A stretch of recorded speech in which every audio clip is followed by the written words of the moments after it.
You're fired. Effective immediately. Clean out your locker and leave.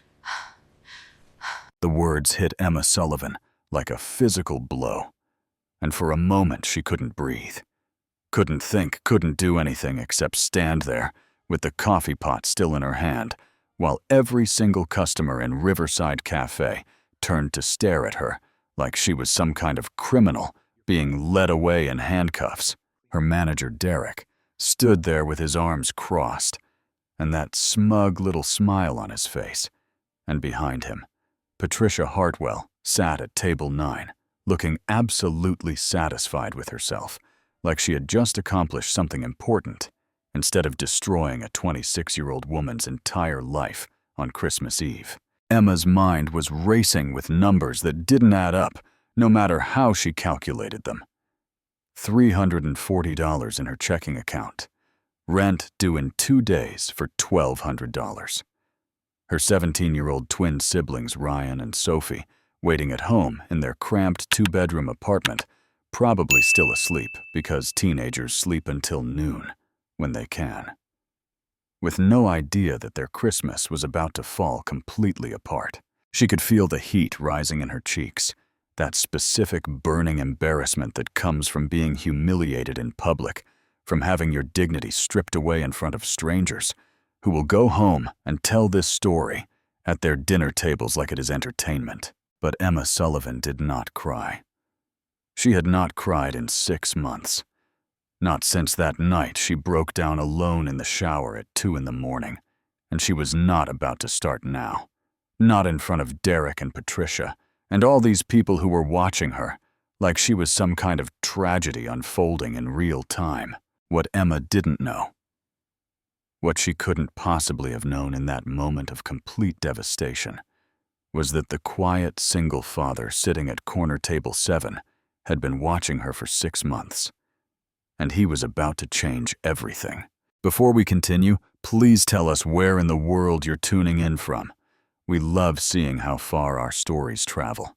The alarm went off at 6 in the morning, and Emma reached over to silence it before the sound could wake Sophie, who was curled up in the twin bed on the other side of their shared bedroom, with her art history textbook still open on her chest from studying the night before. Emma had given Ryan the tiny second bedroom when they moved into this apartment 18 months ago, because a 17-year-old boy needed his privacy, needed a door he could close, needed some small piece of space that belonged only to him, in a world that had already taken so much away. She sat on the edge of her bed in the darkness and pulled out her phone. Opening her banking app with the same sense of dread she felt every single morning, like checking her balance was some kind of punishment she had to endure before she could start her day. $340.67. Emma closed her eyes and did the math she had already done 1,000 times. Rent was $1,200 due on December 26th because their landlord had graciously given them 1 extra day for Christmas. The electric bill was $89.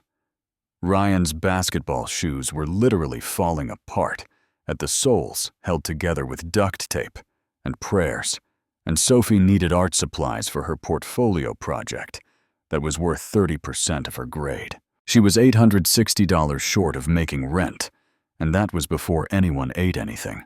The small artificial Christmas tree in the corner of the living room had exactly 3 wrapped presents underneath it, and Emma knew exactly what was in each one because she had agonized over the purchases for weeks. A new sketchbook for Sophie, the nice kind, with the thick paper that wouldn't bleed through when she used her watercolors. A basketball jersey for Ryan, his favorite player, bought on clearance for $19, and a shared gift for both of them, a pizza gift card, so they could have a nice dinner one night when Emma was working late.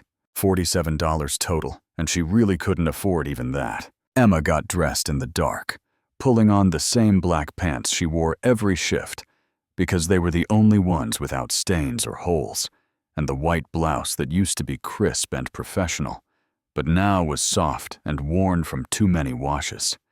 Her shoes were from Walmart, $12 on clearance, non-slip soles, that were supposed to last 6 months, but were already wearing smooth after 3. She left a note on the kitchen counter, like she did every morning. Working double. There's leftover pasta in the fridge. Love you both. Don't wait up.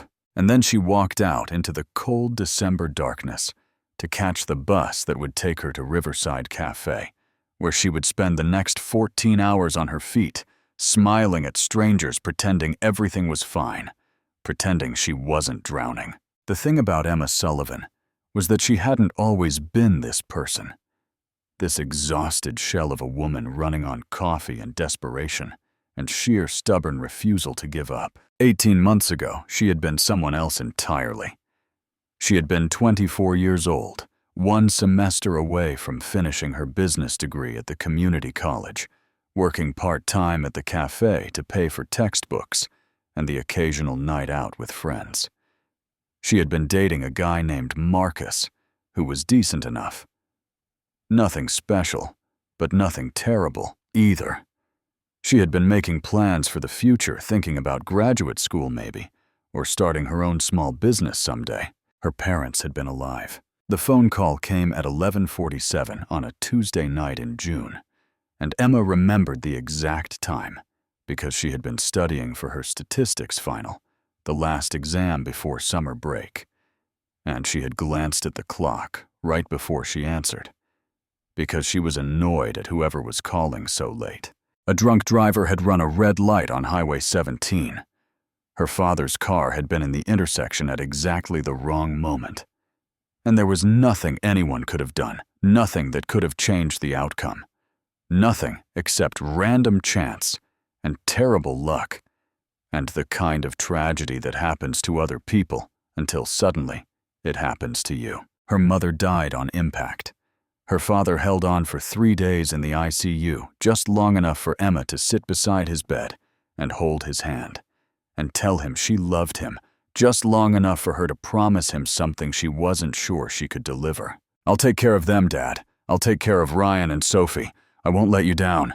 The funeral was on a Saturday, and Emma stood at the graveside with a 15-year-old on each side of her, both of them crying so hard they could barely stand. And she realized in that moment that she was now the only family they had left. She dropped out of college the following week, 1 semester short of her degree, but there was no one else to work full-time, no one else to pay the bills, no one else to sign permission slips and attend parent-teacher conferences and make sure 2 traumatized teenagers didn't fall through the cracks. Marcus lasted exactly 1 month after the accident before he sat her down and suggested, with what he probably thought was gentle concern, that maybe Ryan and Sophie should go into foster care so Emma could have her life back. She never spoke to him again. That was 18 months ago, and Emma had been working double shifts ever since, filling every role she could possibly fill. Parent, provider, protector, the last line of defense between her siblings, Kyo, and a world that had already proven it didn't care whether they survived or not. She never complained. She never asked for help. She never let anyone see how close she was to breaking every single day, because she had made a promise at her parents' grave, and Emma Sullivan did not break her promises. At exactly 2 o'clock in the afternoon, Daniel Crawford pushed open the door of Riverside Café with his hip, while holding 2 small hands in each of his own, and the little bells above the entrance jingled their familiar welcome as his twin daughters burst into excited chatter about hot chocolate and whipped cream and whether the cookie lady would be working today. "Daddy, do you think she'll draw us a reindeer this time?" Ava asked, her 5-year-old voice carrying that particular urgency that children have when something is incredibly important to them. "She drew us snowmen last week, Mia added, and before that, it was a Christmas tree with a star. And she makes the best whipped cream mountains, Daddy, like really big ones." Daniel smiled down at his daughters. These 2 perfect little humans who looked so much like their mother that sometimes it physically hurt to look at them. And he led them to corner table 7, which had become their regular spot, every Saturday afternoon for the past 6 months. The ritual had started after Rachel died, when Daniel couldn't stand being in their house anymore on weekend afternoons, because the silence was too loud, and the memories were everywhere, and his daughters kept asking when Mommy was coming home from the hospital. He had needed to get out, needed to be somewhere that felt normal, somewhere with noise and life and people who didn't look at him with that specific pity reserved for young widowers with small children. Riverside Café was directly across the street from his bookshop Chapter and Verse, which Rachel had dreamed about for years before they finally scraped together enough money to open it. Daniel closed early on Saturdays now because there was no point staying open when he couldn't focus on anything except the weight pressing down on his chest, and the cafe had become a refuge, a place where his daughters could drink hot chocolate and he could drink coffee and pretend for an hour or two that their family wasn't broken. He noticed Emma the very first week. She had been rushing between tables with that particular kind of exhaustion that goes bone deep, the kind you can't hide no matter how bright your smile is. And she had stopped at their table, and something in her expression had shifted when she saw the girls.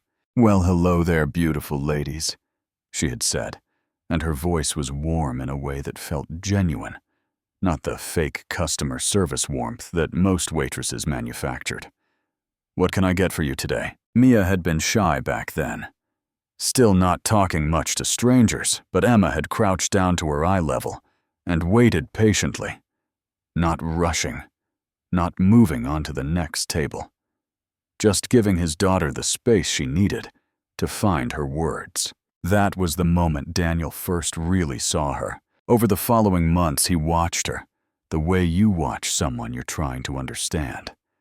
Not in a creepy way, but with the kind of attention that comes from recognition, from seeing something in another person that mirrors something in yourself. He watched her give away her lunch to a homeless man sitting outside the cafe, telling her coworker she wasn't hungry anyway when Daniel could hear her stomach growling from 3 tables away. He watched her wear the same 3 shirts in rotation, washing them carefully, pressing them so they looked presentable, even though anyone paying attention could see the fabric was worn thin. He watched her hands tremble when she counted her tips at the end of a shift, her lips moving as she added up numbers that clearly weren't adding up the way she needed them to. He watched her stay late to help close even when her shift was over, to cover for coworkers who called in sick, to do the jobs that weren't her responsibility because someone had to do them. And she was there, and he recognized her, recognized that bone-deep exhaustion in her eyes, because he saw the same thing every morning when he looked in his bathroom mirror. She was drowning the same way he was drowning, and she was doing it with a smile on her face, just like he did every single day. Today, though, something was different. Daniel noticed it the moment Emma brought their hot chocolates to the table. Her movement slower than usual, the dark circles under her eyes deeper than he had ever seen them. She winced when she bent down to place the cups in front of the girls, her hand pressing briefly against her lower back, like something there was hurting. "Extra whipped cream as requested," Emma said, and her smile was bright, but it didn't quite reach her eyes. "I made them extra tall today because it's Christmas Eve, and that's a special occasion." "Thank you, cookie lady," Ava said, already, diving face first into the whipped cream. "Her name is Emma Mia," corrected primly. "We know her name now, Ava. It's on her name tag." "She likes cookie lady," Emma said, winking at Ava. "It's our special thing, right?" Ava nodded enthusiastically, whipped cream now covering her nose. Daniel watched Emma walk away, watched her shoulders tighten as she approached another table, watched her paste, that smile back on her face like it cost her something every single time. Mia tugged on his sleeve. "Daddy, the cookie lady looks really sad today." Daniel looked down at his daughter, at her serious little face that saw so much more than a 5-year-old should. "She does look sad, doesn't she, sweetheart? We should give her a hug," Ava said, looking up from her hot chocolate. "Hugs make people feel better. That's what you said when we were sad about Mommy." Daniel's throat tightened the way it always did, when his daughters mentioned Rachel so casually, so matter-of-factly. Like her death was just another thing that had happened to them rather than the apocalyptic event that had destroyed their entire world. "Maybe later, baby," he said. "Let's let her do her job for now." But he kept watching Emma as she moved through the cafe, and the feeling in his chest kept getting stronger. That sense that something was very wrong, that something was about to happen, that today was not going to be an ordinary Saturday afternoon. Patricia Hartwell arrived at 2:30 in the afternoon, and Daniel watched her walk through the door with the kind of attitude that immediately set his teeth on edge, the confidence of someone who had never been told no in her entire life and expected that trend to continue indefinitely. She was wearing a coat that probably cost more than most people's monthly rent, and she scanned the cafe like she was looking for something to criticize before she even sat down. The hostess led her to table 9, and Patricia immediately began complaining. The table was wobbly. The music was too loud. Why wasn't there a better selection of specials? Did they have anything that wasn't on this pathetic excuse for a menu? Emma was the one who had to deal with her.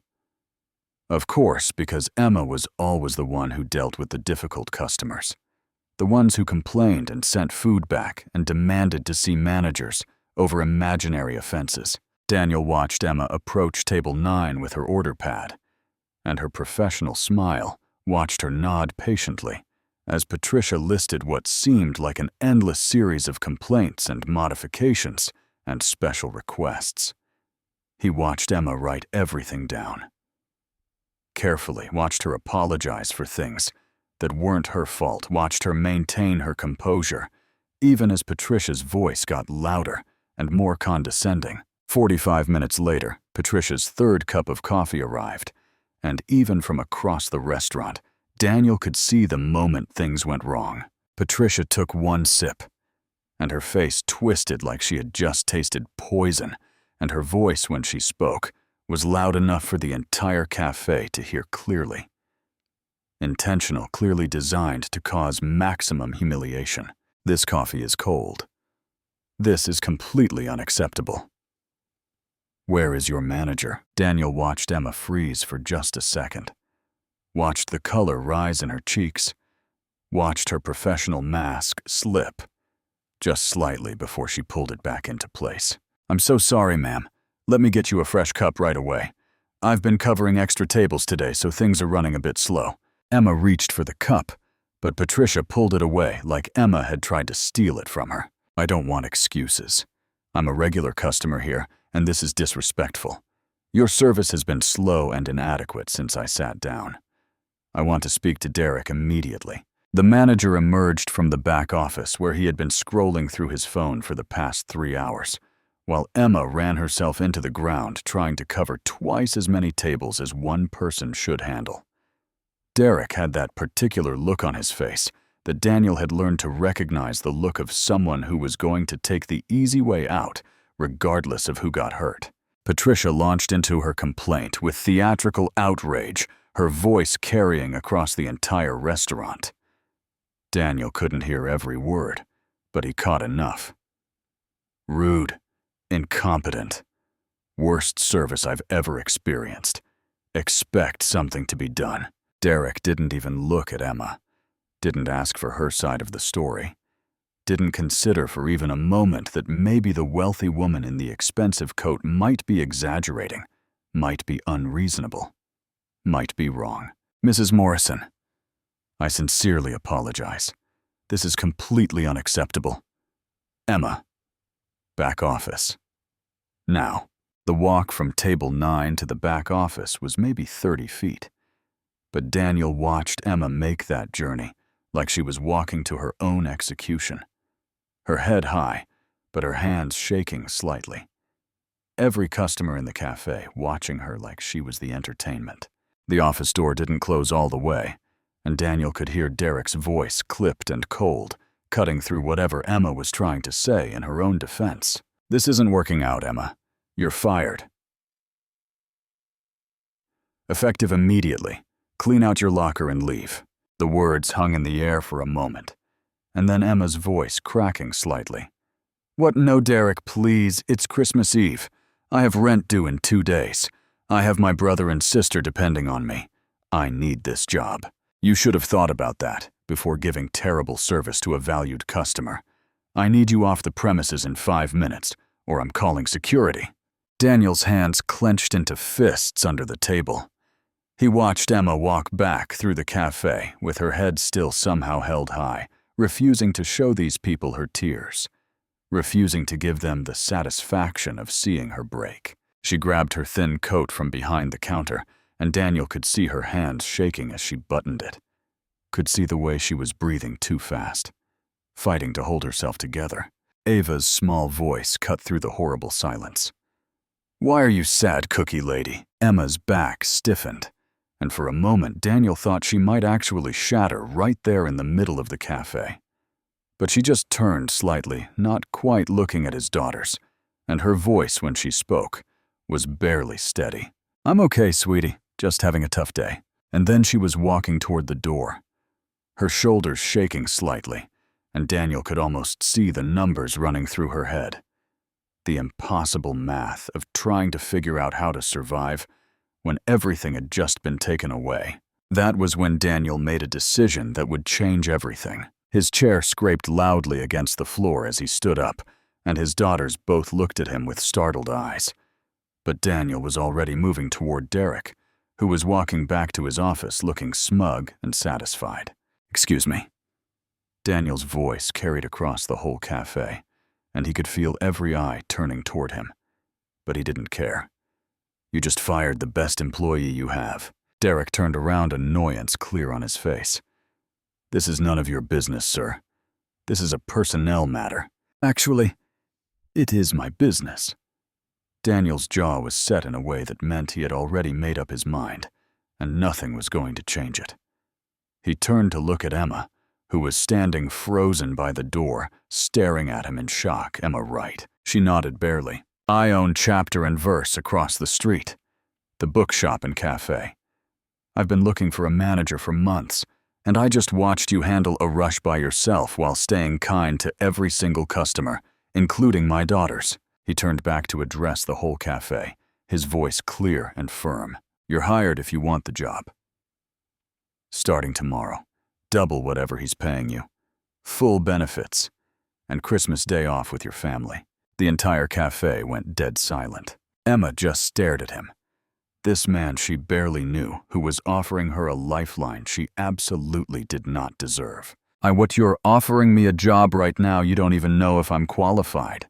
Daniel smiled at her, like she had just said something ridiculous. "I've watched you for 6 months. You remember every regular's order. You stayed 3 hours late last month when Jenny called in sick because you didn't want the cafe to be short-staffed on a busy night. You draw pictures for my daughters and sneak them extra whipped cream.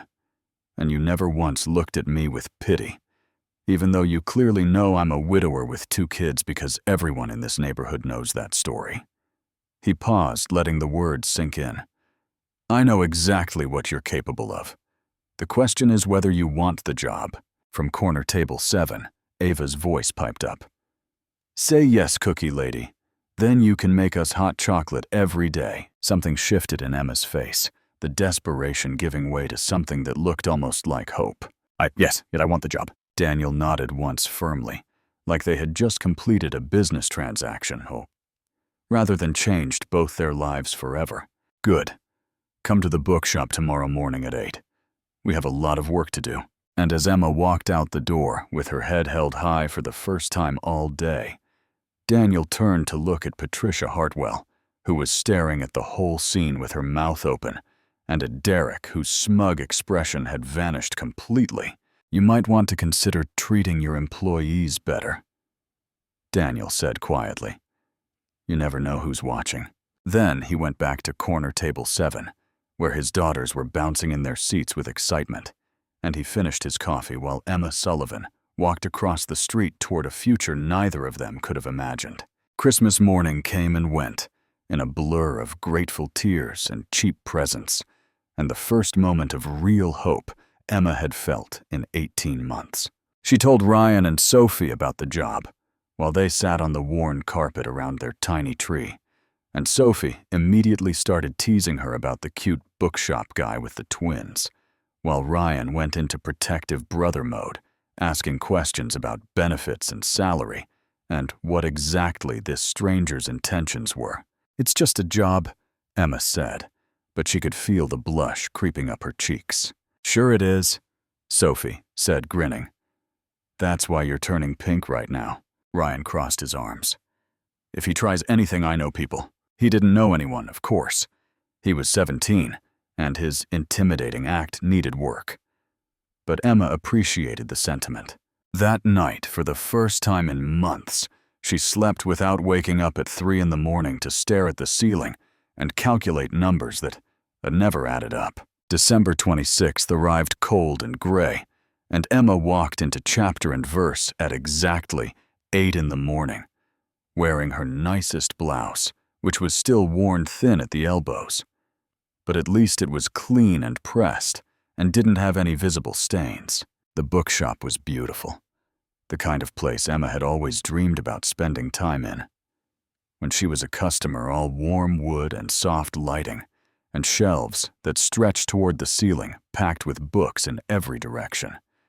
But as she looked closer, she could see the chaos underneath the charm. Books stacked haphazardly on tables that should have been organized displays a layer of dust on the cafe counter inventory that clearly hadn't been sorted in months. Daniel was waiting for her by the front register, looking slightly nervous, in a way that was somehow endearing on a grown man with broad shoulders and kind eyes. "You came," he said. "You offered me a job." "Was I not supposed to come?" He laughed and the tension broke. "No, I thought maybe you'd change your mind. Wake up and realize you accepted a job offer from a stranger in the middle of a breakdown." It wasn't a breakdown. It was a calculated career move. They both smiled, and something settled between them. Something that felt like the beginning of a partnership. Daniel gave her the tour, apologizing the entire time for the state of the place. The bookshop had been his wife's dream, he explained, and Rachel had been the organized one, the one who knew how to run a business, who understood inventory and marketing, and all the things Daniel was terrible at. "I'm a reader, not a businessman," he admitted, showing her the office, which was piled high with invoices and receipts and paperwork that made Emma's organized soul physically hurt. "Rachel used to handle all of this. Since she's been gone, I've been struggling." It was the first time he had mentioned his wife directly, and Emma saw the grief flash across his face before he tucked it away, that familiar motion of pressing down the pain so you could keep functioning. "I'm sorry about your wife," Emma said quietly. "How did she?" "Routine surgery." Daniel's voice was carefully neutral. "Gallbladder. She had an allergic reaction to the anesthesia. 1 in a million chance, the doctors said." He was quiet for a moment. "She was gone before I even knew something was wrong." Emma didn't offer platitudes. She knew better than anyone how useless platitudes were, how the words, "I'm sorry for your loss," became meaningless when you heard them 1,000 times. Instead, she just nodded and said, "The office needs a lot of work. I'll start there." Daniel looked at her with something like gratitude, like she had just given him a gift by not forcing him to perform more grief for her benefit. "Thank you," he said, and Emma knew he meant for more than just the office. The sound of small feet thundering on hardwood interrupted the moment, and suddenly, 2 whirlwinds of energy burst through the back door, led by a woman who looked enough like Daniel to be his sister. Cookie Lady Ava shouted, launching herself at Emma's legs. "You're really here! Daddy said you were coming, but I didn't believe him, because Daddy says lots of things that don't happen, like when he said he'd fix the leak in the bathroom." "Okay, that's enough commentary on my failures," Daniel said. But he was smiling. Mia approached more cautiously, her serious little face studying Emma. "Are you going to work here every day now?" "I am," Emma said, crouching down to their level. "Which means you're going to be stuck with me a lot." "I hope that's okay." "It's more than okay," Mia said solemnly. Our bookshop is very messy, and Daddy doesn't know how to make good hot chocolate. Maybe you can help." "Hey, my hot chocolate is perfectly acceptable," Daniel protested. "No, it isn't." Both girls said in unison. The woman who was indeed Daniel's sister Vanessa laughed and introduced herself. "I'm the backup childcare and general voice of reason around here. It's nice to finally meet the famous cookie lady. The girls haven't stopped talking about you for months." Months. Emma looked at Daniel, who suddenly found the ceiling very interesting. "They're exaggerating. It's been like a few weeks, months," Ava confirmed happily. "Daddy always wants to sit where he can see you when we go to the cafe. He says it's because that table has the best light, but that's not true, because there's no windows near that table. And that's enough sharing for today," Daniel said quickly, his ears turning red. "Vanessa, thank you for bringing them. Emma and I have a lot of work to do." Emma caught Vanessa's eye, and the other woman grinned knowingly before gathering up her things and heading out with a wave. The girls stayed settling into what was clearly their regular spot, in the children's reading nook, surrounded by picture books and stuffed animals, and the comfortable mess of a place that belonged to them. And Emma got to work. By the end of her first day, Emma had reorganized the entire front counter, created a filing system for the invoices that had been threatening to take over the office, and discovered that Chapter and Verse had been losing money on their coffee supplier contract for over a year because no one had ever thought to renegotiate the terms. "How did you not notice this?" she asked Daniel, showing him the numbers. "You're paying 20% above market rate for beans." Daniel stared at the spreadsheet she had created, like it was written in a foreign language. "I told you I was bad at this. Rachel handled all the business stuff. I never learned." Emma felt a surge of protectiveness that surprised her.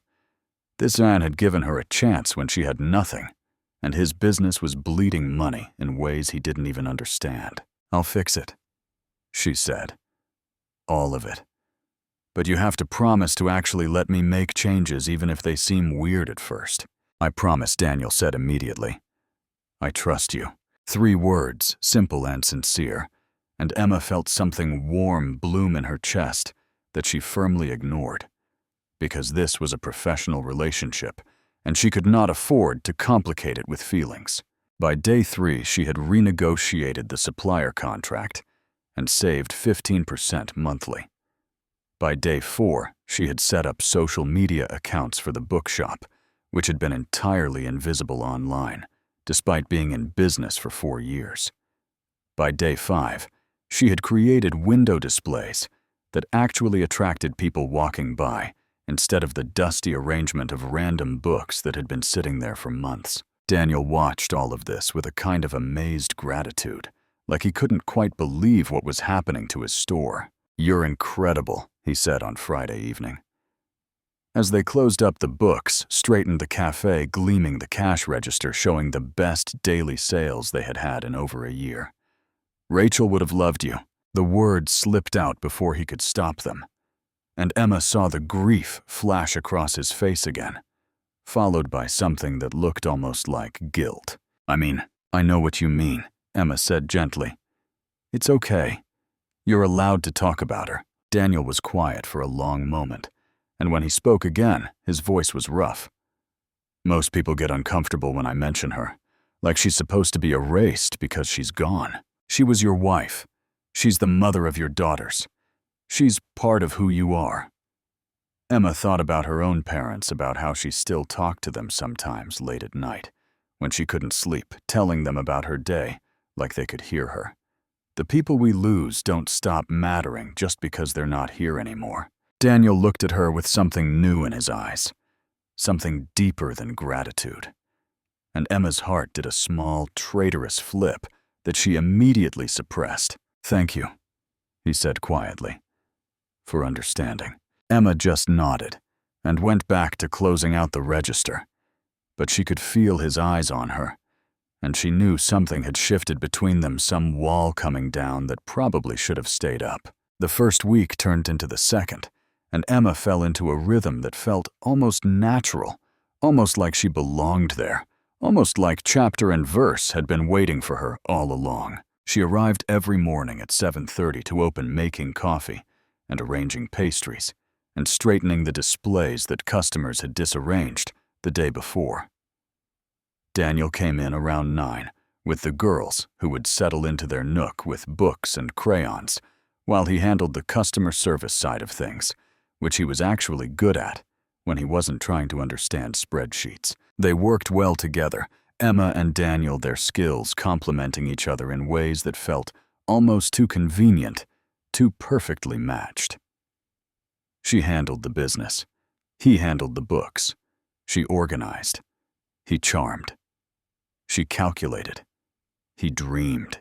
The girls adopted her completely, which was both wonderful and terrifying. Ava brought her drawings every day. Elaborate crayon creations featuring unicorns and dragons, and increasingly, a blonde stick figure labeled Miss Emma standing next to a tall stick figure labeled Daddy. Mia was more reserved, but no less attached, following Emma around the shop and asking serious questions about inventory management and why certain books were shelved where they were. "You're very smart," Mia informed her one afternoon. "Smarter than Daddy about numbers." "Hey, Daniel," protested from across the shop. "I'm right here," I know, Mia said serenely. "That's why I said it." Emma laughed, and the sound surprised her, because she couldn't remember the last time she had laughed like that freely and without thinking about everything she had to worry about. At the end of the second week, Daniel insisted on driving Emma home after they closed up. It was dark and cold, and her apartment was in a neighborhood that wasn't exactly dangerous, but wasn't exactly safe either, and he said he couldn't in good conscience let her walk to the bus stop alone. Emma tried to protest, but he was stubborn in a quiet way that didn't leave much room for argument. The drive took 15 minutes, and when Daniel pulled up outside her building, she saw him taking in the cracked sidewalk, the flickering security light, the general air of a place that had seen better days. He didn't say anything. Judgmental, didn't offer pity or charity, just nodded once and said, "I'll see you tomorrow, Emma. It's temporary." She found herself saying, not sure why she felt the need to explain. "We'll get somewhere better eventually." "I know you will," Daniel said simply. "You're the most capable person I've ever met. It's just a matter of time." Emma blinked at him, caught off guard by the casual confidence in his voice, like her success was a foregone conclusion rather than a desperate hope. "Thank you," she said quietly. "For everything. Not just the job, but for believing I could do it." Daniel smiled, and in the dim light of the car, his eyes were warm and kind, and looking at her in a way that made her heart do things it absolutely should not be doing. "Good night, Emma." "Good night, Daniel." She got out of the car and walked into her building without looking back, but she could feel him waiting until she was safely inside before he drove away. And lying in bed that night, staring at the ceiling of the room she shared with Sophie, Emma admitted to herself for the first time that she might be in trouble, because she was starting to feel things for Daniel Crawford that had nothing to do with gratitude, and everything to do with the way he smiled, the way he talked about his daughters, the way he looked at her like she mattered. And Emma Sullivan did not have time for feelings. Not when she had 2 siblings depending on her, and a mountain of debt, and a life that was barely held together by duct tape and prayers. But the feelings were there anyway, growing a little stronger every day, and she had no idea what to do about them. By the end of week 2, Ryan and Sophie had visited the bookshop, and everything got more complicated. Ryan came in with his arms crossed, and his best intimidating expression, which was honestly not very intimidating at all. But Emma appreciated the effort. He was determined to assess this man, who had suddenly become such a big part of his sister's life, and he asked pointed questions about benefits and job security and long-term prospects that would have been impressive if his voice hadn't cracked twice during the interrogation. Sophie, on the other hand, fell in love with the shop immediately. She wandered through the shelves, like she had found heaven, running her fingers along the spines of art books, discovering hidden corners with cozy reading chairs, exclaiming over the children's nook and the cafe setup and the general charm of the entire place. "This is amazing," she breathed. "Emma, you get to work here every day. I'm so jealous." Daniel watched the twins with a small smile, and then he did something that made Emma's heart clench. "Hey, Sophie, right? You mentioned you like art. We have a whole section of art books that needs reorganizing. I've been meaning to do it for months, but I have no idea what I'm doing. Any chance you'd want to help out part-time after school minimum wage to start?" Sophie's eyes went huge. "Are you serious?" "Completely serious.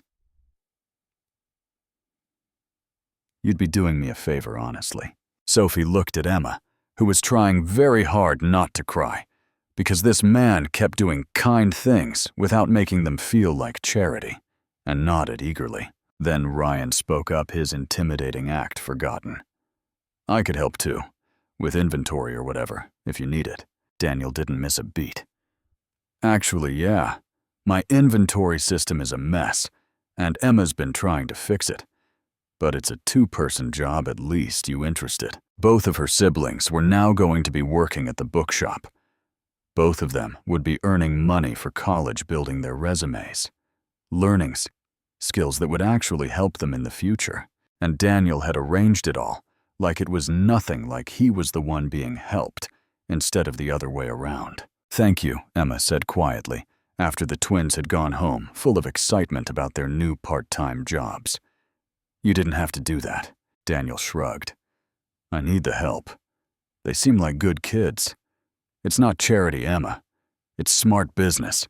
But Emma saw the truth in his eyes, the kindness he was trying to hide behind practicality, and she felt another wall crumble around her heart. She was in so much trouble. January came in cold and gray, and the bookshop became a refuge from the winter weather, a warm cocoon of books and coffee, and the slowly growing thing between Emma and Daniel that neither of them would name. Revenue was up 30% from the previous January, thanks to Emma's marketing efforts and the social media presence she had built from nothing. The coffee supplier contract was renegotiated, the inventory was finally organized, and regular customers were starting to come back, drawn by the transformation of a struggling shop into something vibrant and welcoming. But the business successes weren't what Emma thought about when she lay awake at night. She thought about the way Daniel brought her coffee every morning, exactly how she liked it. Cream and 1 sugar, without ever having asked how she took it, because he had been paying attention long before she ever worked for him. She thought about the way their hands brushed sometimes, when they both reached for the same book or the same invoice, and how neither of them ever acknowledged it. But neither of them moved away quickly either. She thought about the way he looked at her when he thought she wasn't, watching his expression soft and wondering like she was something precious that had unexpectedly wandered into his life. And she thought about how terrified she was to feel any of this, because everyone Emma had ever loved had either died or left, and she didn't think she could survive losing anyone else. One evening in late January, they were working late to prepare for a special event, and Daniel asked her about her parents. The question came out of nowhere during a quiet moment when they were both shelving books, and Emma felt her hands still on a copy of Pride and Prejudice. "You don't have to tell me," Daniel said quickly. "I just realized I don't know anything about your family beyond Ryan and Sophie, and I thought, it's okay." Emma slid the book into place and turned to face him. "My parents died 18 months ago. Car accident. Drunk driver ran a red light."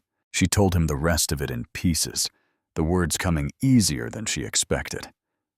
The phone call, the hospital, the funeral, dropping out of school, becoming a parent overnight to 2 traumatized teenagers who needed her to hold everything together, even when she was falling apart herself. "I made a promise at their grave," she said quietly, "that I would take care of Ryan and Sophie, that I wouldn't let them down. Everything I've done since then has been about keeping that promise." Daniel was quiet for a long moment, and when Emma looked at him, she saw tears in his eyes. "You're incredible," he said. "Do you know that 24 years old, and you just stepped up? No complaints, no self-pity. You just did what needed to be done. There wasn't another option. There's always another option. You could have fallen apart. You could have given up.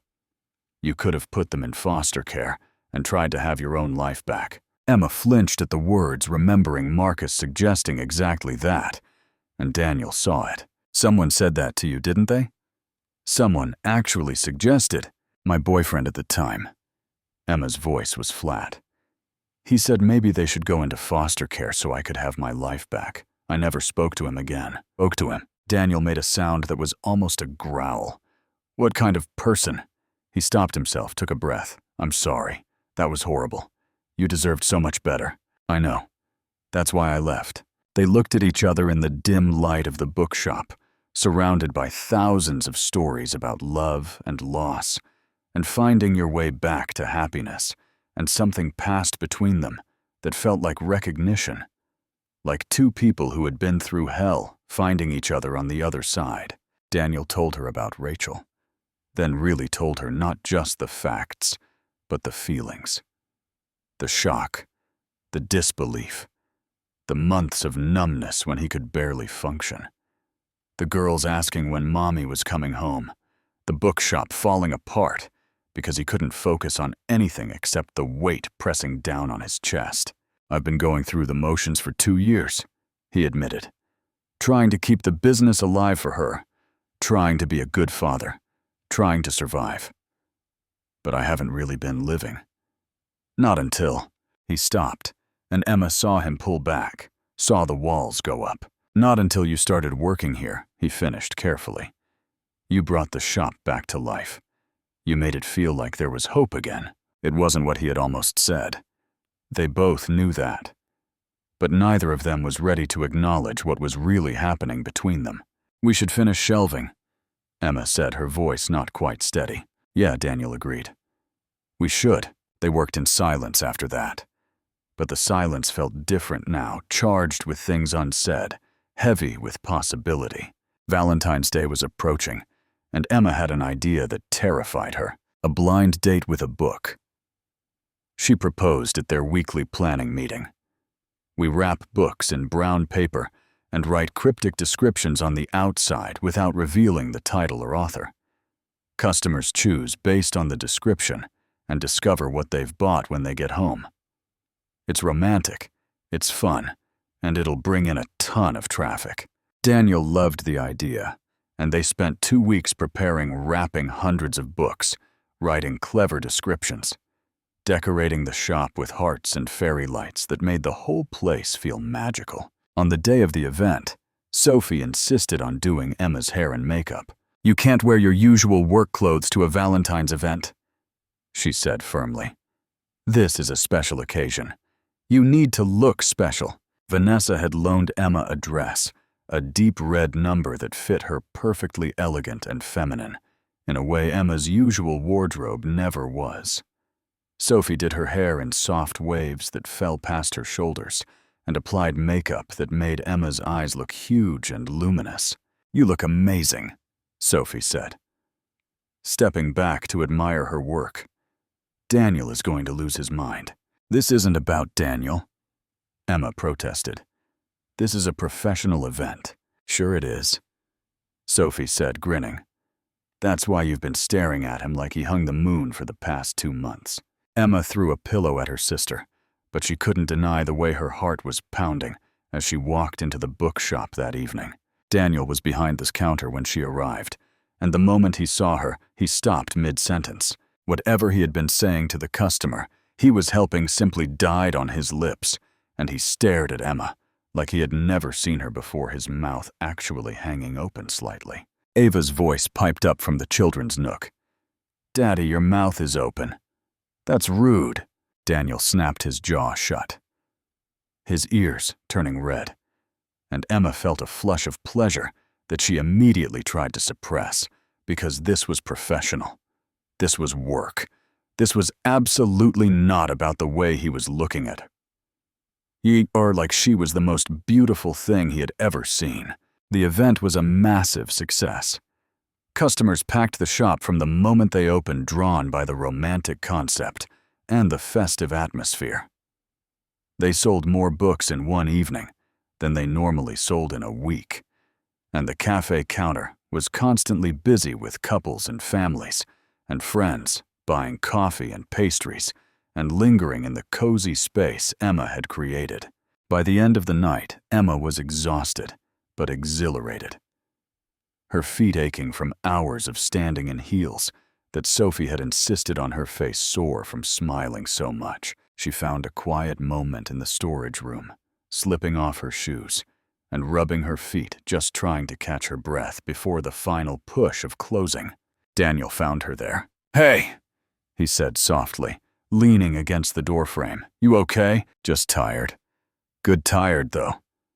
That was really something. It was amazing. "You're amazing." He moved closer, sitting down on a stack of boxes near her. "Emma, I need to tell you something." Her heart started pounding again. "What is it?" He took a breath. "I can't stop thinking about you. I know that's probably inappropriate. I know you work for me, and there's a power dynamic, and it's complicated. But I haven't felt like this since Rachel, and I'm terrified and exhilarated. And I needed you to know." Emma stared at him, her mind racing. This was everything she had wanted to hear, and everything she had been dreading, because wanting things meant you could lose them. And she had already lost so much. "Daniel, you don't have to say anything back. I just couldn't keep pretending I don't feel this. Whatever this is between us, I feel it every time we're in the same room. I see you with my daughters, and my chest aches. I watch you work, and I'm in awe of you. I think about you constantly, Emma. Constantly."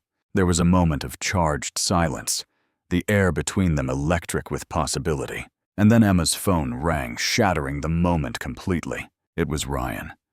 He had locked himself out of the apartment, and Sophie wasn't home. And could Emma come let him in? "I have to go," Emma said, her voice barely steady. "Ryan needs me." Daniel nodded, disappointment flickering across his face before he masked it. "Of course. Go. We can talk about this later." But they didn't talk about it later. The next morning, Emma arrived at work and immediately threw herself into tasks that didn't require being alone with Daniel. She was polite and professional and completely closed off, and she could see the hurt in his eyes every time she avoided being in the same space as him. She was terrified. That was the truth of it. Daniel had offered her his heart, and she had run away. And now she didn't know how to come back. The walls Emma had tried to rebuild between them didn't hold.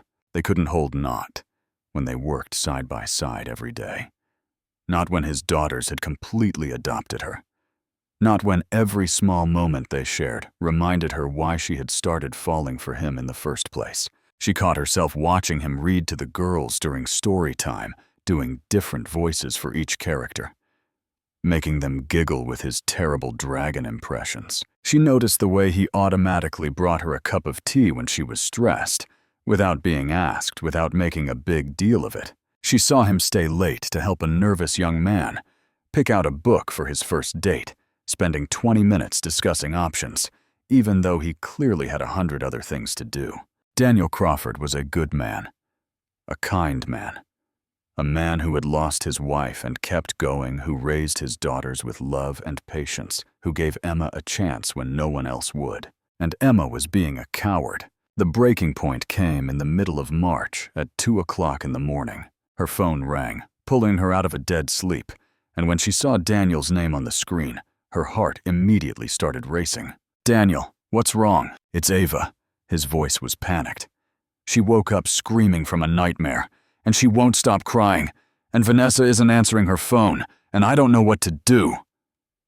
"Emma, she keeps asking for her mommy, and I can't. Emma was already pulling on clothes. "I'm coming. Just hold on. I'm coming." She drove across town in 15 minutes, probably breaking several traffic laws. And when she got to Daniel's house, she found him in the hallway, looking completely lost. the sounds of Ava's sobs coming from behind a closed door. She locked herself in and he said helplessly, "She's never done that before. She's so upset, and I can't get to her," and Emma put her hand on his arm. "Let me try." She went to the door and knocked gently. "Ava, sweetheart. It's Miss Emma.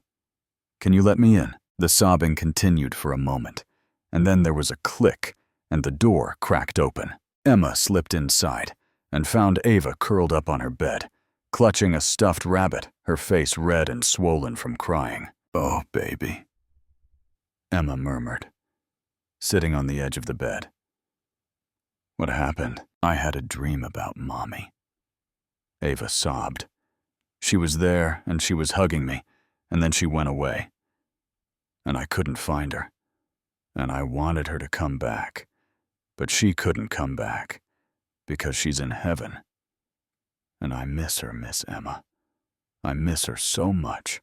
Emma gathered the little girl into her arms and held her tight, rocking her gently. "I know, sweetheart. I know. It's okay to miss her. It's okay to be sad." "Do you miss your mommy?"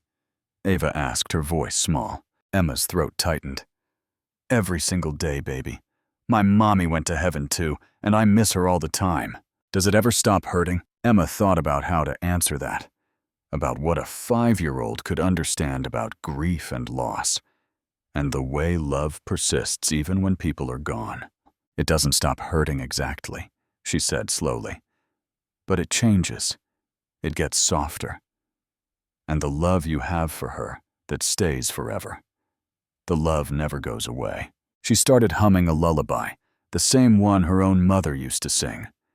And slowly, gradually, Ava's sobs faded into hiccups, and then into deep, steady breathing. When Emma finally emerged from the room, Daniel was waiting in the hallway, and there were tears on his face. "You got her to sleep," he whispered. "How did you?" "I just held her. That's all she needed.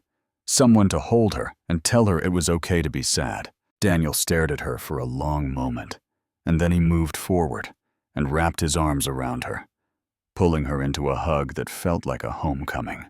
"Thank you," murmured against her hair. "I don't know what I'd do without you." Emma held on, breathing him in, and the walls she had been trying so hard to keep up finally crumbled completely. "I'm sorry," she whispered, "for running away after Valentine's Day. I got scared." "I know. It's okay. I'm scared too." They stood there in his hallway at 3 in the morning, holding each other, two broken people, finding something whole in the space between them. And Emma finally admitted to herself what she had been fighting for months. She was in love with Daniel Crawford. 2 weeks after that night, Ryan found his sister in a state he had never seen before. Emma was standing in their kitchen staring at her phone, looking like she had just won the lottery and been hit by a bus at the same time. "What's wrong?" he asked, immediately on alert. "Nothing's wrong. Something might actually be." "Right." She showed him the text from Daniel. "I know we've been dancing around this for weeks. I need to see you." "The bookshop tonight after close." Ryan studied his sister's face. "You're going to tell him you love him, aren't you?" Emma let out a shaky laugh. "Is it that obvious? Em, you've been glowing for months. Sophie and I have a bet going about when you two would finally get your act together. You bet on my love life. It's the most entertainment we've had in years. Don't deprive us of this." Emma threw a dish towel at him, but she was smiling. That evening, she drove to Chapter and Verse with her heart in her throat. The shop was dark, except for the fairy lights that they had never taken down after Valentine's Day. And Daniel was waiting for her in the children's nook, sitting cross-legged on the floor like his daughters did every day. "Hi," Emma said softly. "Hi." He stood up and she could see that he was nervous, his hands fidgeting at his sides. "I've been trying to figure out what to say for 2 weeks, and I still don't have a plan." "Then don't plan, just say it." Daniel took a deep breath. "I'm falling in love with you. I've been falling since that first day you drew a snowman on a napkin for my daughters. I know it's complicated and scary, and there are 1,000 reasons why this might be a terrible idea, but I can't keep pretending I don't feel this." Emma's heart was pounding so hard she could hear it. What about Rachel? The question hung in the air, the thing they had both been afraid to address directly. I will always love Rachel, Daniel said quietly. She was my wife. She gave me Ava and Mia. She's part of who I am. But loving her doesn't mean I can't love you. The heart doesn't work like that. It doesn't run out of I'm scared, Emma admitted. Everyone I've loved has left me. My parents, my boyfriend, everyone. I don't know if I can survive losing someone else. Daniel moved closer, taking her hands in his. I'm scared too. But I'm more scared of not trying, of looking back in 10 years and regretting that I let fear avoid me from something beautiful. Emma looked at him. This man who had saved her when she had nothing, who had trusted her with his business and his daughters, and now his heart. I love you, she said, the words coming out barely above a whisper. I love you, and Ava, and Mia. I want this. I want us.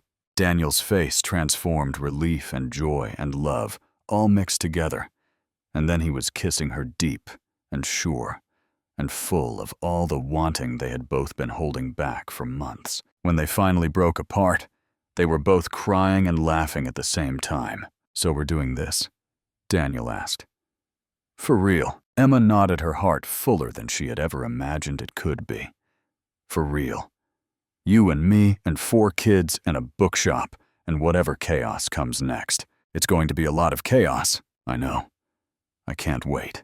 And standing there is the children's nook, surrounded by books and fairy lights, and the promise of a future she had never dared to dream of. Emma Sullivan finally let herself believe that maybe, just maybe, she deserved to be happy. The happiness lasted exactly 3 weeks before reality came crashing back in. Margaret Crawford arrived at Chapter and Verse on a Tuesday afternoon in late March, unannounced, and clearly displeased. Emma recognized her immediately from the photos Daniel kept in his office. Rachel's mother, elegant and severe-looking, with the kind of posture that suggested she had never slouched a day in her life. You must be Emma. Margaret, said her tone, making the name sound like an accusation. I've heard quite a bit about you. Emma kept her professional smile in place. Mrs. Crawford, it's nice to meet you. Can I help you find something? I'm not here for books. Margaret's eyes swept over the shop, taking in the changes Emma had made. The new displays, the reorganized shelves, the general air of life and energy that had been missing for 2 years. I'm here because my granddaughters can't stop talking about their father's new employee. The way she said employee made it clear she knew Emma was more than that. Daniel's in the office if you'd like to speak with him. I would. But first, I'd like to speak with you. Alone. They ended up in the storage room, which seemed to be Emma's designated space for emotionally charged conversations. Margaret stood ramrod straight. Her arms crossed her expression, revealing nothing. I know women like you, Margaret said without preamble. You see a grieving widower with a business and children, and you think you've hit the jackpot. A ready-made family and financial security all wrapped up in one convenient package. Emma felt the words like a slap. That's not. My daughter built this shop. She dreamed about it for years, saved every penny, worked herself to the bone to make it a reality. And now you've waltzed in and changed everything, put your stamp all over her dream, and convinced her husband that he's in love with you. I'm not trying to erase Rachel. I would never. You're trying to replace her. Margaret's voice cracked slightly. In her shop with her children in her husband's heart. And I won't stand by and watch it happen. Emma took a deep breath, fighting to keep her composure. She understood grief. She understood the fierce, irrational protectiveness that came with losing someone you loved. Margaret wasn't being cruel. She was being a mother, fighting to keep her daughter's memory alive. Mrs. Crawford, I lost my own parents 18 months ago. I know what it's like to want to hold on to someone so tightly that you can't see past the grief. But I'm not trying to replace Rachel. The girls talk about her every day, and I make sure of it. I ask them to tell me stories about her. I look at her pictures with them. I want them to remember her. Margaret studied her for a long moment, and Emma saw some of the hardness flicker. That may be true, but my son-in-law is clearly infatuated with you, and I don't trust that it's real. Rachel hasn't even been gone 3 years. It's too soon. Grief doesn't follow a timeline, Mrs. Crawford, and neither does healing. Before Margaret could respond, Daniel appeared in the doorway. Margaret, what are you doing here? I came to check on my granddaughters, and apparently to discover that you've moved on from my daughter without even having the courtesy to tell me. The confrontation that followed was painful to witness. Margaret accused Daniel of forgetting Rachel. Daniel defended his right to find happiness again. Voices were raised, tears were shed, and in the end, Margaret stormed out with a final cutting remark about Daniel's poor judgment. In the aftermath, Daniel looked at Emma with devastated eyes. I'm so sorry. She had no right to say those things to you. She's grieving. She's scared. I understand that. It's been 2 years. Rachel would want me to be happy. She told me that before she died, told me not to spend my life mourning. I know. But Margaret needs time to see that I'm not a threat. I'm not here to erase her daughter. Daniel pulled Emma into a hug, but she could feel the tension in his body, the way this confrontation had rattled him. Over the following days, Emma noticed Daniel pulling back slightly. Not from her exactly, but from the openness they had built.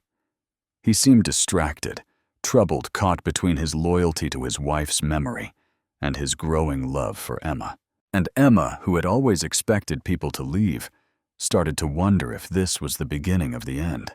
The second blow came from a source Emma never expected. Ryan had been acting strangely for weeks, staying out late, skipping his shifts at the bookshop, coming home with red eyes that he blamed on allergies, even though it was March and he had never had allergies before. Emma finally confronted him one evening when Sophie was at a friend's house. What's going on with you?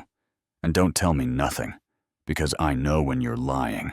Ryan's face twisted, and suddenly all the anger he had been holding back came pouring out. You're starting a new family. You're going to marry Daniel and move into his nice house and have new kids, and Sophie and I are going to be the leftover responsibilities from your old life that you can't get rid of. Emma stared at him stunned. What, Ryan? That's not. We weren't enough for you. His voice cracked. Everything you've done for us. All the sacrifices. Was that just you doing your duty until something better came along? Until you could get a real family and leave us behind? Ryan, stop. Listen to me. Mom and Dad would be so disappointed. He was crying now, angry tears that he kept wiping away. They trusted you to take care of us, and you're abandoning us for some guy you met 3 months ago. The words hit Emma like physical blows. She had given up everything for Ryan and Sophie. Her education, her future, her youth. And this was what he thought of her. But underneath the anger, she recognized the fear. Ryan wasn't angry. He was terrified. He had lost his parents, and now he thought he was losing his sister too. Come here, Emma said softly. No, Ryan. Come here. He resisted for a moment, then crumbled. And suddenly he was in her arms, sobbing the way he hadn't sobbed since the funeral. I'm scared, he admitted between gasps. I don't want to lose you too.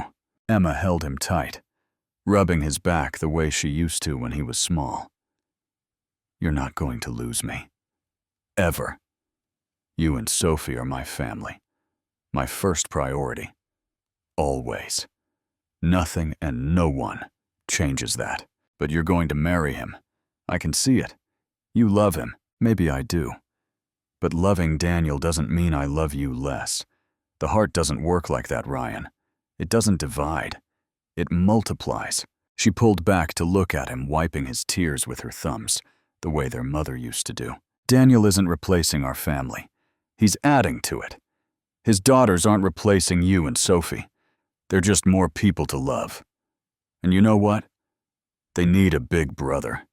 Someone to look out for them, to set an example. You could be that for them. Ryan was quiet for a long moment, processing. What if he hurts you? What if it doesn't work out? Then I'll deal with it. But I can't live my life being afraid of what might go wrong. Mom and Dad wouldn't want that for me. They'd want me to be happy. More silence. Then finally, Ryan gave a small, watery smile. He better treat you right, or I'm going to have to do something about it. I'll let him know he's been warned. When Sophie came home an hour later, she found them on the couch, watching old home videos of their parents and laughing at their dad's terrible dance moves at a cousin's wedding. "Did I miss something?" Sophie asked. "Just some brotherly emotional growth," Emma said. "Want to join us?" Sophie settled in on Emma's other side, and the three of them stayed up late into the night, remembering the family they had lost and finding comfort in the family they still had. A week after the confrontation with Ryan, Margaret Crawford showed up at Emma's apartment. Emma opened the door to find her former adversary standing in the hallway, looking nothing like the severe accusatory woman she had met at the bookshop. Margaret looked older somehow, tired, and she was holding something against her chest like it was precious. "May I come in?" Emma stepped back to let her enter, immediately self-conscious about the small apartment. The second-hand furniture. The evidence everywhere of a family just barely getting by. But Margaret didn't seem to notice any of that. She sat down on the worn couch and held out what she had been carrying. A leather journal, well worn with Rachel's name embossed on the cover. "This was my daughter's. I found it a few days ago when I was going through some old boxes. There's something in here you need to read." Emma took the journal with trembling hands. "Mrs. Crawford, I don't know if I should—" "Please, just read." Emma opened to a bookmarked page and began to read Rachel's handwriting, slightly messy, but full of life. The first entry was dated right after the twins were born. "I've been thinking about mortality a lot since Ava and Mia arrived. My own mother died young, and I can't shake the fear that I might too. If something happens to me, I want Daniel to find love again. I want the girls to see what a happy relationship looks like, not a father frozen in grief forever. I'm writing this down so it's real, so it can't be taken back. I want him to be happy, even if that means with someone else." Emma's vision blurred with tears. She turned to another marked page. "Daniel is so loyal. That's one of the things I love most about him. But it's also what worries me. If I die, he'll never move on, unless someone gives him permission. So here it is in writing. I, Rachel Crawford, want my husband to fall in love again. I want him to laugh again. Really laugh, not the polite laugh he does at work functions. I want our daughters to have a mother who's present, not just a memory. This isn't morbid. It's practical. It's love. It's making sure the people I care about most will be okay, even when I'm not here to take care of them." The final marked entry was shorter, written just weeks before Rachel's surgery. "If you're reading this, whoever you are, it means Daniel let someone in. Please love him. He's so much better than he knows. Please love my girls. They deserve the world. And please don't try to be me. Be yourself. That's all I'd ask. That's all I'd ever want." Emma was sobbing by the time she finished. Margaret was crying, two silent tears streaming down her weathered face. "I was wrong about you," Margaret said, her voice thick. "I was so busy protecting Rachel's memory that I couldn't see what she actually wanted. She wanted Daniel to be happy. She wanted the girls to have a complete family again. I'm not trying to replace her," Emma said through her tears. "I could never. You're not replacing her. I see that now. You're exactly what she would have wanted for them." Margaret reached out and took Emma's hand. "I've watched you with Ava and Mia. You ask them what they want. You let them be sad when they need to be. You don't try to be their mother. You let them come to you on their own terms. Rachel would have loved you for that." Emma couldn't speak. The weight of Rachel's blessing given from beyond the grave through ink on paper was overwhelming. "I owe you an apology," Margaret continued. "The things I said at the bookshop were cruel and unfair. I was angry and scared, and I took it out on you. Can you forgive me?" Emma nodded, still crying. "There's nothing to forgive. You were protecting your daughter." I understand that. Margaret stood up and did something Emma never expected. She pulled her into a hug, tight and fierce. "Welcome to the family," Margaret whispered. "Rachel would be so glad he found you." After Margaret left, Emma sat alone with the journal for a long time, running her fingers over Rachel's handwriting, feeling the connection to a woman she had never met, but would always be grateful to. Rachel had given her permission, not just to love Daniel, but to become part of this family without guilt, without feeling like an intruder. It was the greatest gift Emma had ever received. The next morning, Emma called Sophie and Ryan before she even got out of bed. "I need you to cover for me today. There's something I have to do." Ryan's voice came through the phone, knowing. "You're going to tell him, aren't you?" "Yeah," Emma said, smiling through the last of her tears from the night before. "I think I finally am." She drove to Chapter and Verse at 9 o'clock and found Daniel in the office, struggling with inventory reports, the way he always did when she wasn't there to help. He looked up when she appeared in the doorway, and his expression immediately shifted to concern. "Emma, you're not supposed to be here until noon. Is everything okay?" She stepped into the office and closed the door behind her. "Your mother-in-law came to see me last night." Daniel went pale. "Oh, God. What did she say?" "Emma, I'm so sorry if she brought me Rachel's journal." He stared at her, uncomprehending. "Rachel wrote about you, Daniel. About what she wanted for you after she was gone. About how she hoped you'd fall in love again." Emma crossed the room until she was standing right in front of him, close enough to see the emotion building in his eyes. "She gave you permission. She gave us permission. And I've been so scared of loving you because I thought I was taking something that belonged to her, but I wasn't. She wanted you to have this. She wanted Ava and Mia to have this." Daniel's voice was rough. "What exactly are you saying?" "I'm saying I love you. I've been falling in love with you since the first day you stood up for me in that cafe.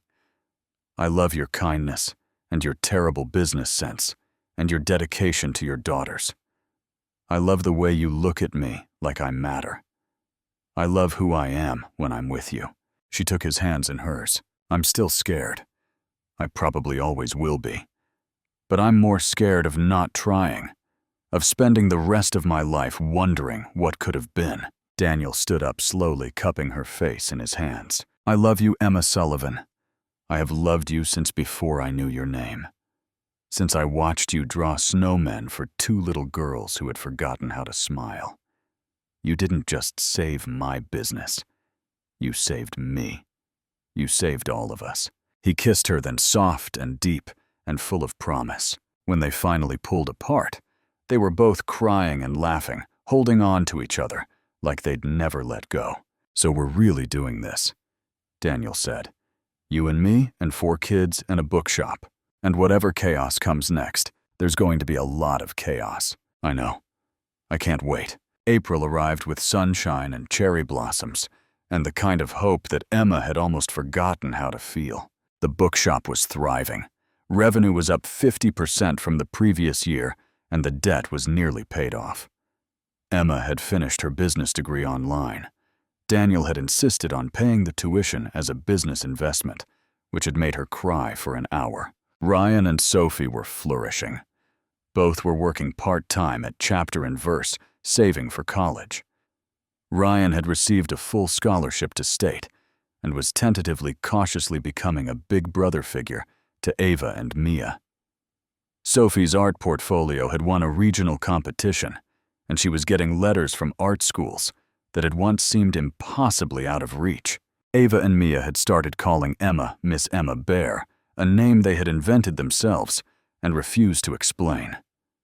They drew her pictures every day and fought over who got to hold her hand when they went to the park. Daniel had finally taken off the wedding ring he had been wearing on a chain around his neck and placed it in a memory box with Rachel's other belongings. He was ready. He had told Emma to start the next chapter. On a warm spring evening, he took Emma back to Riverside Café. The place had changed ownership since Christmas Eve. Derek had been fired for something else entirely, and the new owners had transformed it into something warmer, more welcoming. But the corner table was still there, the one where Daniel had sat with his daughters every Saturday for 6 months, watching a struggling waitress and falling in love. They were seated at that table now, and Emma was confused but going along with it. "Why are we here?" she asked. "Of all the places we could have gone." Daniel took her hands across the table. "Because this is where it started. This is where I first really saw you." His voice was steady, but Emma could see his hands trembling slightly. "6 months ago, I watched you get fired right here. You were exhausted and heartbroken, and you had nothing, and you were still the kindest person in the room. I almost didn't say anything. Almost let you walk away." He reached into his pocket and pulled out a small velvet box. Emma's breath caught. "I thank God every day that I stood up, that I was brave enough to offer you a job. Because you didn't just save my bookshop, Emma. You saved my daughters. You saved me." He opened the box, revealing a simple, beautiful ring. Not Rachel's, because this was Emma's moment. Emma's ring. Emma's future. "Emma Sullivan, will you marry us? Will you let us be your family officially?" Emma was nodding before he even finished, tears streaming down her face. "Yes. Yes, 1,000 times yes. I love you so much." The entire restaurant was watching as Daniel slipped the ring on her finger, and when they kissed, the room erupted in applause. Vanessa emerged from a booth across the restaurant, followed by all 4 kids who had apparently been hiding and waiting for this exact moment. The group hug that followed was chaotic and tearful and perfect. "We're getting married," Ava shouted to the entire restaurant. "We're getting married!" "Technically, Daddy and Emma are getting married," Mia corrected. "We're just the bonus features." Emma laughed through her tears, pulling all the kids close. This was her family now. This beautiful, chaotic, imperfect, wonderful family. And she couldn't imagine anything more perfect. 2 weeks after the engagement, Ryan and Sophie sat Emma and Daniel down for a conversation that clearly made them nervous. "We need to tell you something," Ryan said, his leg bouncing with anxiety. Emma immediately went into protective mode. "What's wrong? Are you okay?" "We're fine. It's just..." He looked at Sophie, who nodded encouragingly. "We can't let you pay for our college. It's too much. We don't want to be in the way now that you're getting married and building a family." Daniel leaned forward. "Who said anything about being in the way?" "We're not your kids," Sophie said quietly. "We're Emma's responsibility, and we're grateful for everything you've done. But we can't just keep taking..." "Stop." Daniel's voice was firm but kind. "You're not Emma's responsibility. You're family. Both of you. And family takes care of each other." He looked at Emma, who nodded. "I'm paying for both of you. Full ride. That's not up for debate.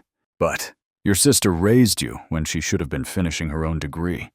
She gave up everything to make sure you had a chance at a future.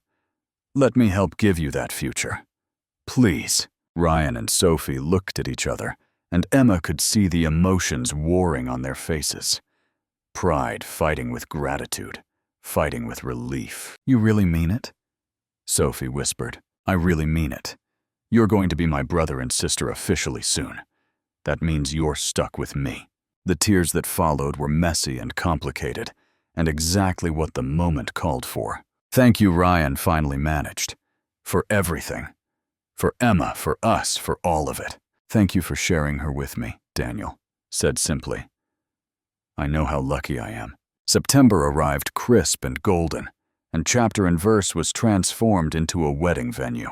The ceremony took place in the children's nook, surrounded by books and fairy lights, and every person who mattered in their lives. It was intimate and personal. Exactly what Emma and Daniel wanted. Ryan and Sophie walked Emma down the aisle together, each holding one of her arms, their faces showing a complicated mix of pride and grief and joy. They were giving her away and gaining a family at the same time. Ava and Mia served as flower girls, approaching their duty with an intensity that made everyone smile. They threw petals with scientific precision, counting steps between throws, determined to get it exactly right.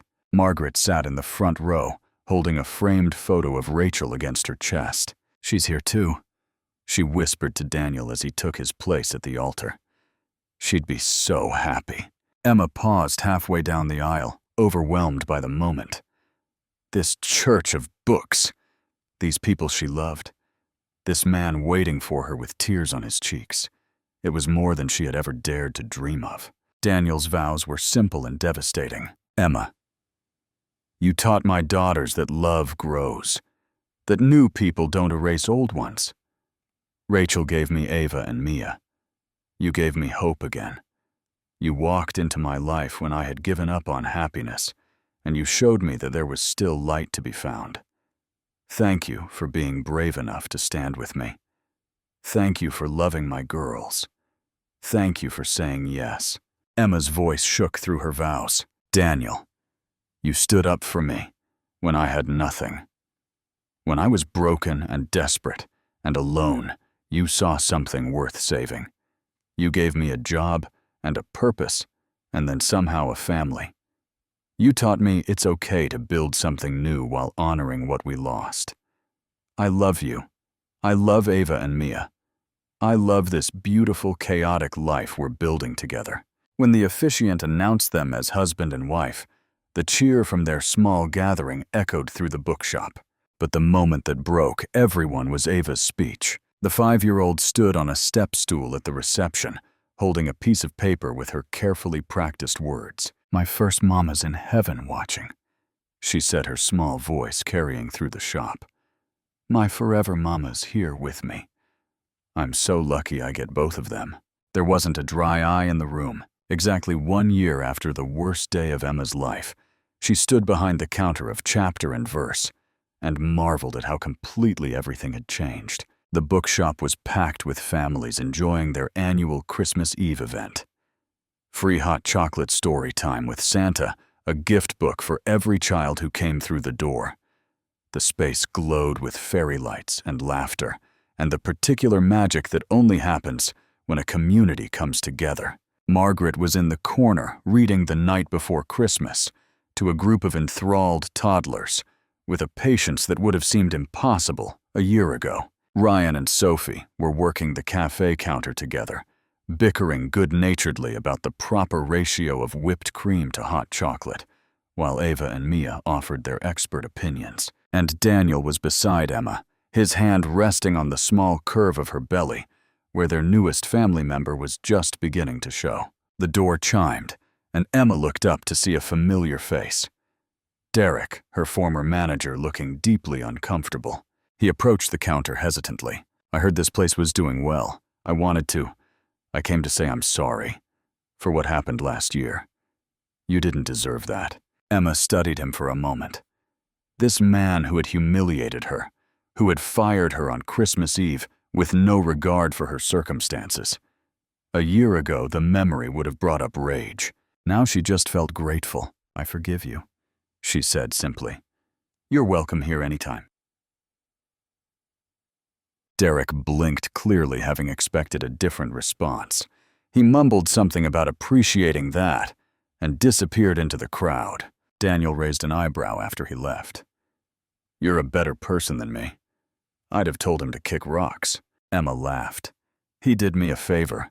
If he hadn't fired me, I wouldn't have any of this." She gestured around at the bookshop full of families at Margaret, reading in the corner at their children covered in hot chocolate mustaches at the life they had built from the ashes of the worst day she had ever experienced. Sometimes getting fired is the universe saying you're meant for something better. That night after the event ended and the shop was quiet, Emma stood alone in the children's nook, remembering. This was where Ava had locked herself in during that nightmare, where Emma and Daniel had first admitted their feelings, where they had gotten married just 3 months ago. So much had happened in this small corner of the world. "Hey!" Daniel appeared beside her, wrapping his arms around her from behind. "What are you thinking about? About how a year ago I thought I had nothing. I was $800 short on rent. I'd just lost my job, and I couldn't see any way forward." She leaned back against him, feeling the warmth and solidity of him. "And now I have everything. a husband who loves me, 4 kids who drive me crazy in the best way, a business that's actually thriving, and this little one on the way. She placed her hand over his on her belly. I didn't even know I was allowed to want all this. You deserve all of it, Daniel said. You always did. You just needed someone to show you. Emma turned in his arms to face him. You stood up. In that cafe, when you could have just stayed at your table, you stood up. Do you know how rare that is? How many people would have just looked away? I couldn't look away from you. I'd been watching you for 6 months. You were the most remarkable person I'd ever seen. So strong, so kind, carrying everything alone, and never complaining. When that man fired you, something in me just broke. I couldn't let it happen. I couldn't let you walk out that door believing you were worthless. I didn't believe I was worthless. I believed I was alone. You're not alone anymore. You never will be again.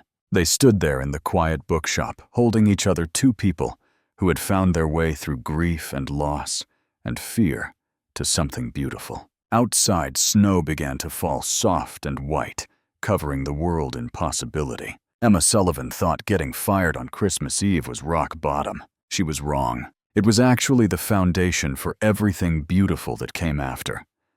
A business partnership that became a romance. A widower who became a husband. 2 little girls who became her daughters in every way that mattered. Sometimes the worst days become the best stories. Sometimes standing up for a stranger changes both your lives forever.